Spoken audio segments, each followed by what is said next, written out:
Hi, my name is Jody Weiland, Project Manager for the Between the Lakes Demonstration Farm Network. And join with me today is Zak of Libertyland Farms.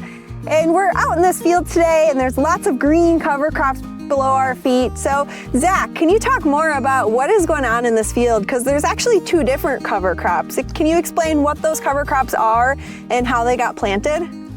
Yeah, so the dark green section here behind us, that was the touchdown mix from Short Lane Ag, and that was flown on by a drone that was interseeded back in June.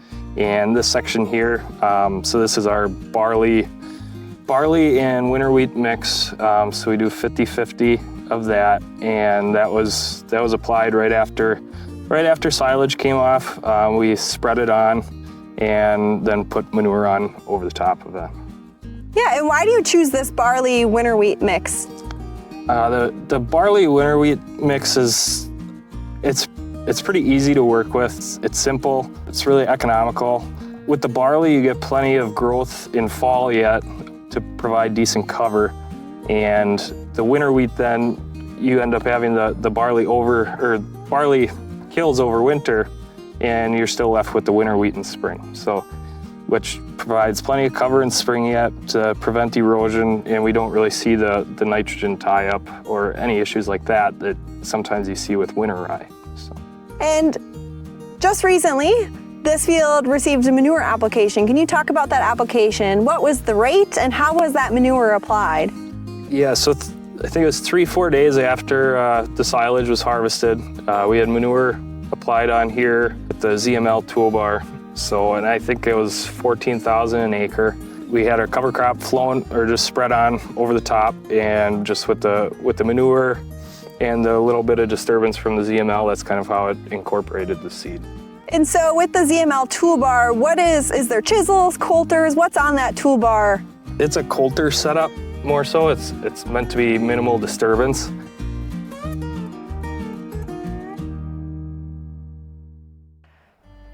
What is one of the benefits, or what is a benefit from being able to apply manure on cover crops?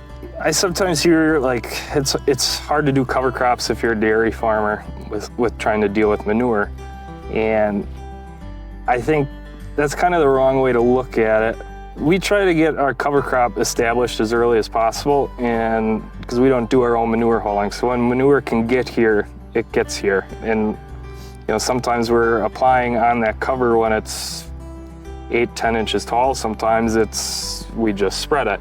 And I like both have their place, and you can make either work.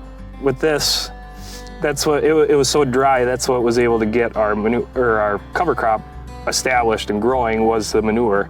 In other situations, if your cover crop is already growing, you don't quite see as much ponding, and it kind of takes the manure a little bit better with that cover crop established. And so you mentioned both have their place, and one great thing about that is Libertyland is implementing a really good soil health system. And can you describe that system from the start of what crops you're choosing or how you're applying those cover crops and manure? It starts with rotation. So we have rotation of our crop rotation on all our fields, and then kind of goes into, we do quite a bit of no-till. Majority of ours is no-till, but we do, like with our manure, we still need, tillage isn't bad. There are places for it yet. And so like our manure is minimal disturbance, but it is tillage. And when we need to, if fields are a little too rough yet, we do still hit them with a vertical till in spring. And so it's really about stacking those pieces and implementing that soil health system. What is next for this field? So this field, it's going to sit for the rest of the fall here. The cover is just going to keep growing out here. Come spring, we'll probably end up hitting it with a VT, pretty light, just to kind of level it off. We'll plant green into it, and within a week after that, then we'll burn off the cover, and we'll have a cornfield in here again. So my last question for you is, what is one piece of information you would give a dairy farmer who's looking to implement cover crops and manure in their system? I guess I would just say it works. We're doing it.